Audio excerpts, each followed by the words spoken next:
Hi everybody, time for a stitch wheel. We're going to do blanket stitch today. So Kathy's given us a rule of thumb that we start from the edge you want your line to be on. So we start from the outside edge. And there's our stitch. So we're coming back down into the middle and taking another stitch. Now I'm doing quite a thick thread and I'm doing them fairly far apart. And I think for me it's always one of those things where I get a bit confused, where I go, if I go in the middle again I'm going to mess it up. But when you're on a roll with your blanket stitch, this is what I do. I just find it's very easy to go round like that. So I don't know. For me, thinking about the putting it in the middle and the coming out to the edge is a little bit confusing because I guess I've sped it up over the years where I just do this and don't think too much about it. Anyway, that's how we're doing it. So it's in the middle, take a stitch, but make sure that your loop is around it.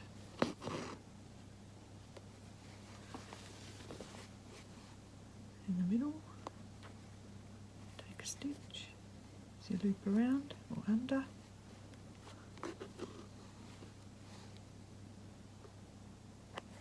And back to this, the starting point.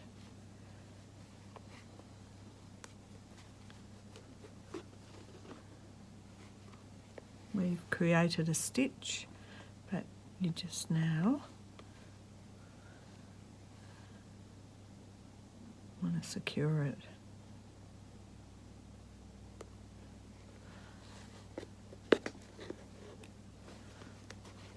Right, so this was a wibbly wobbly one because I just free-handed it and I didn't do it too perfectly, but it's still quite effective, isn't it? Quite like that. Let's do a different thinner colour. Alright, so that was a 5 and this is an 8 perlé. Now I actually think that my dot for this one isn't, you can do a line if you want. I didn't think it was very perfect, the dot in the middle there. So I'm going to come up here.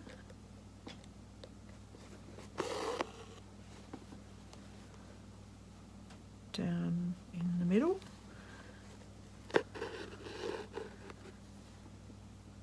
I'm going to do smaller stitches on this one. So down the middle. Actually, they probably look like they're similar stitches, but it's a bigger circle, so they'll look smaller and finer.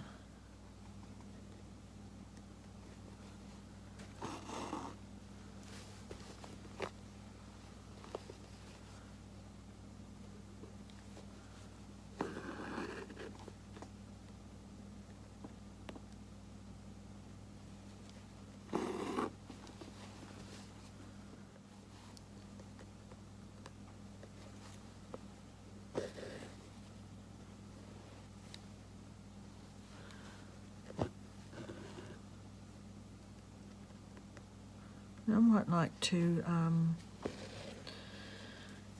embellish this because I can see the hole through the middle.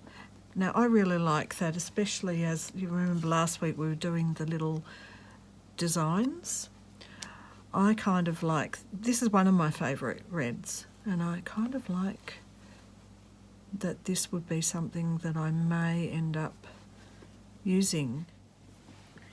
Alright, the next stitch is a variation on blanket stitch, which is double up and down blanket stitch. So this is a new one for me, I haven't done this. So we're taking a stitch up, So we're doing it like the first blanket stitch.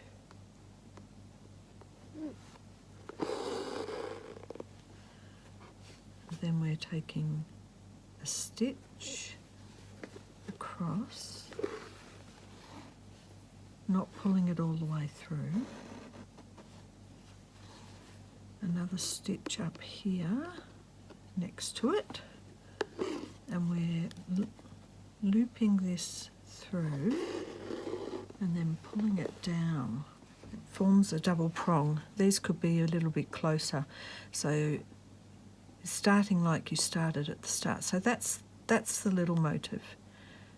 So you're taking a stitch and coming up below to form one blanket stitch, but then you're taking a stitch next to that, a stitch next, don't pull it through, a stitch next to that one, and you're going to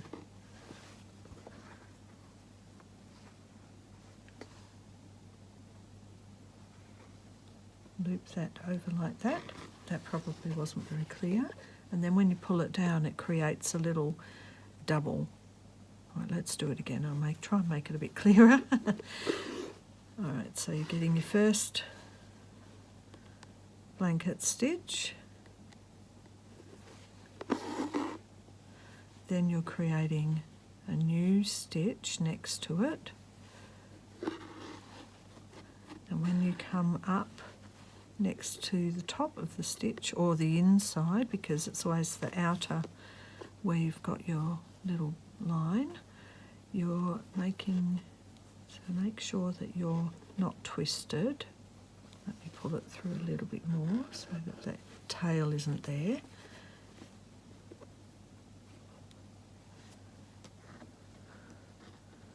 And that goes over the needle. And as you pull the needle through, it gets tight, and you pull it down and it makes a little double knotted blanket stitch. So I like this one. Never done this one before.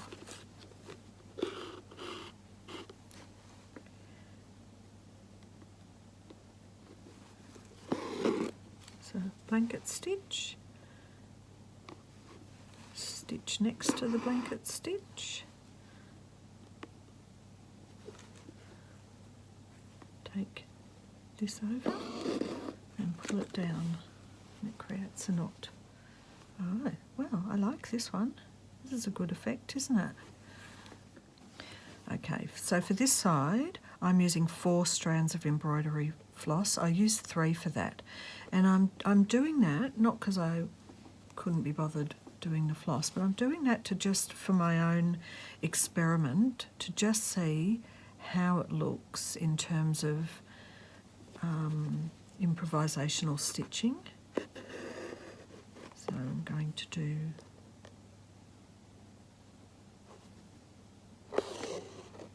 my first blanket stitch, take a stitch, take a stitch next to the blanket stitch and pull down. Alright, so already I'm seeing that this first blanket stitch, if you split the centre, you'll want to do your stitches just slightly to the left and slightly to the right of centre to get this centred. So let's try another one, just slightly to the left of the centre, if you can. Same with the base for your first blanket stitch. And I'm doing a little stitch next to it.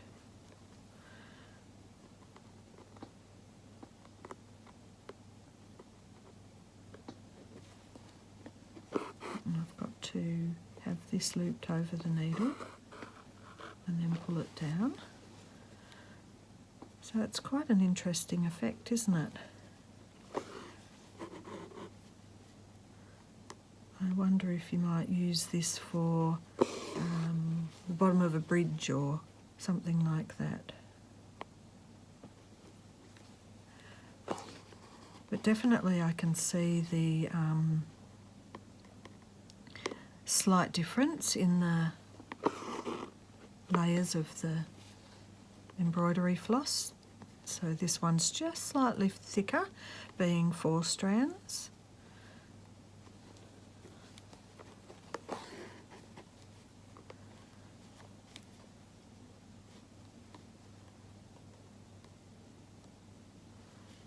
If you wanted to be really perfect with this, you would probably do it on a grid or something.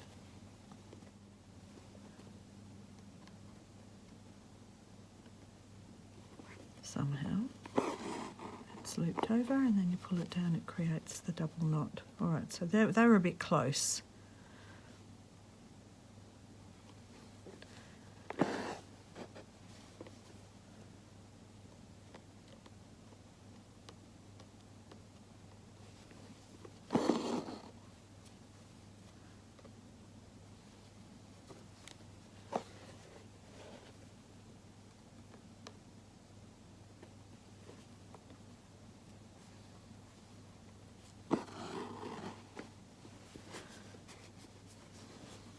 Now I've started in between, I haven't come to this edge. This one I could have probably done another line over here. That would have made it a little bit more stable. It looks a little bit like it's floating.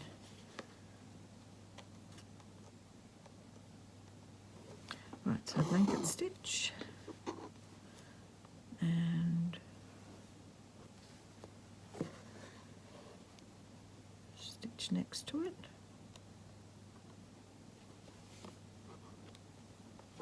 Loop it over and pull it down, and I'm going to anchor this over here because that does come across that bottom one. I think I have cast off the orange, otherwise I think I would have done another line here. So there you have it. So I just wanted to show you how it looks on the back, because I'm seeing this and thinking, well, that's interesting too. So it could be one of those stitches that you use. You can see I've pulled it a little bit tight. There it is, double up and down blanket stitch. So double blanket stitch would just be one of these. Kathy didn't say that, but I'm just saying that's probably what it was. And the reason that this is double up and down is because you've got the double and then the double the other way in between. Quite like that. Yeah. What's next? Okay, I'm back, and what I've done, because a few people asked about my little red designs, and I've put them all onto a sheet and I've uploaded it to my Etsy shop, so you can just buy it if you want. And what I wanted to show you was what I'm going to do with them. So I've just printed out 2. So there's 2 methods. One is just to cut out the individual elements, so you've got a copy of them, and you can do that by, you can print out onto a heavier weight card if you want. And I did show that this is what I would do with the red ones, but now that I've put them on black and white, so you've seen what they'd look like with red. I particularly like red, but you might like a different colour. So one method would be, just use my stitch wheel because it's sitting here,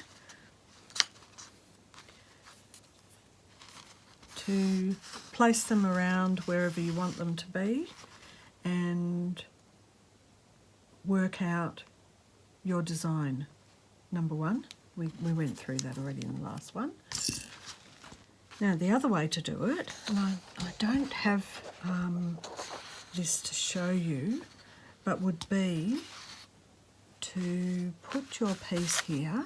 Now see here, you can only sort of see it through here, but if you taped this up on a window and taped that up on a window, I'll just see if you can see.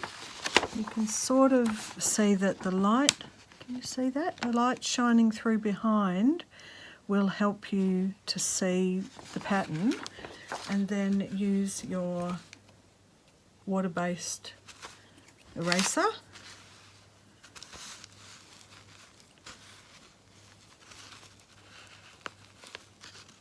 Now I'm just tracing randomly. So it's not exact, but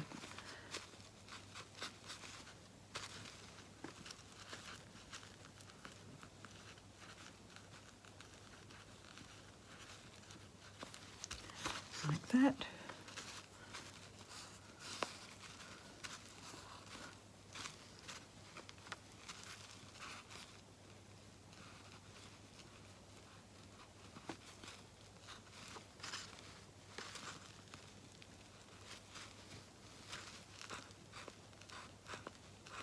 So that's two ways you can do it. I mean, you'd have to do it this way anyway. Even if you've cut out one sheet and put them around, you would still have to use some form of light behind, unless you... you could use there's that fine stuff, that water soluble. You could put the water soluble over the top and draw it. You'll be able to see through. And what I would be doing is either putting this on a hoop,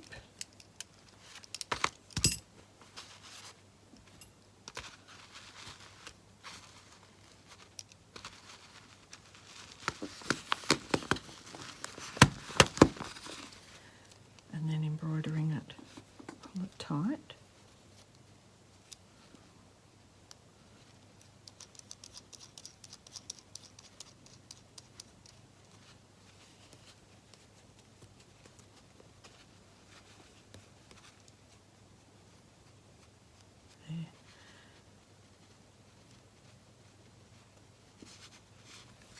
So that's what I'd be doing, and then embroidering it. So if that's for anyone who was interested in just having the sheet, this is a random blanket stitch, normal blanket stitch. So it's all done by hand, so as it's got a little bit of that playful, whimsical kind of feature of it. This would be your woven rose. The one with the dot in the middle could be the blanket stitch, where you use the outer edge. I just did on the stitch wheel, like that sort of a thing. You could do that in the middle of this, and then it's a blanket stitch around the outside. When I've got little circles, that can be French knots. You could just do line work, or you could fill that in with satin stitch. The chilies, whatever colour, green or red or even yellow. The pomegranate, you would fill this middle bit with French knots, and I've said red, but obviously, you know, this is a pomegranate-ish colour. A bit more blue in it, a bit more blue in the red. I've said to put a bit of cream through here, because sometimes there's a creamy whitish sort of, you know, bit through the centre. And I've just mentioned you could probably do small satin stitch all the way around the outside. And so the difference with the French knots and the satin stitch, even if it's in the same material, the same thread, this probably might be a little bit thick for a satin stitch around the outside. But anyway, doesn't matter. If you get your sheet, if you buy the sheet, and you just do what you like.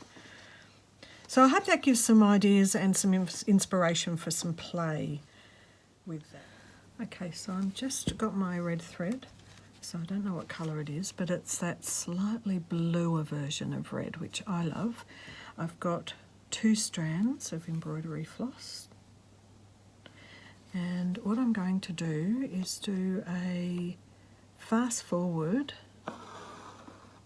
of me doing this. Now I'll probably use a variety of different stitches. I'm going to use a little chain stitch on this outside edge.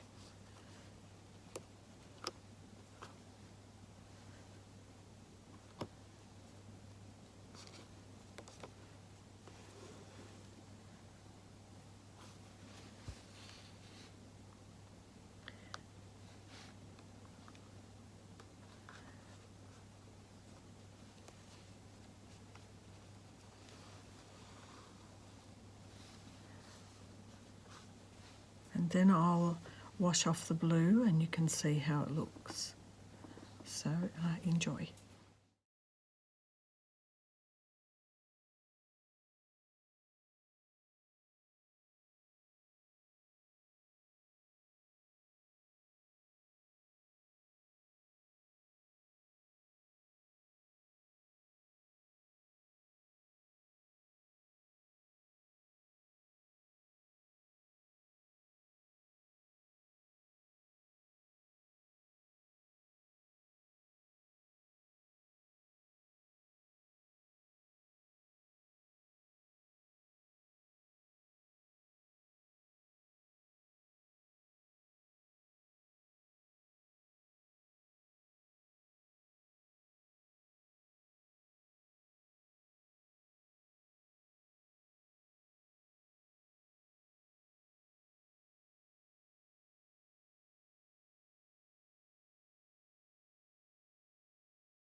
All right, here it is, dry, no trace of blue on it, and it's ready to be put down onto whatever you want to put it down onto. And I was thinking it might be a cute little addition to the corner down here. I could leave it, if I was putting it on a big area with a lot of space around it, I thought that I would leave it and straight stitch all the way around, maybe in 2 circles to keep it like that. Well, that's one idea. If I was putting it down here, I will cut it a lot closer and stitch it down. So am I putting it on here or not? No, I'm not. Okay, so there you are. Just led you up the garden path. Just here's a bit, just for an example, if you imagine a bit more space around. But I think what I'm going to do is a whole heap of these off camera and just have them ready to go and come up with a new work. So that's something I'm thinking about. Now the next thing, I'm still working out what fabric. I just grabbed out one of this beautiful linen that was one of Huss's shirts. as all my bits of material are at the moment. And I'm just wondering, because that's going to have a seam right in the middle there, I don't mind that. Just actually looking at whether or not I've got enough material to cut it in this linen. Looks like I have. That's going to be enough for the front and back. And I've definitely got enough here for a base, and I've got some felt that I can use, and the neckline. It says cut 1 in fabric and 1 heat and bond, so I've got some of that. So I haven't done this one yet. This is where I'm up to. And apron, well, that can be, I think that'll just be, I'll find a material that will match this. So I'm not quite sure how long I've gone today, but I think this might end up being next Thread Thursday. But I'm definitely going to use this because it's just so nice to work with, and I want to see how it looks in a different colour, not just a white or a cream or even a pattern. And I feel that I will add a pattern to it. So, okay, so this is ready to go for the next time. I think I better lead with that next time.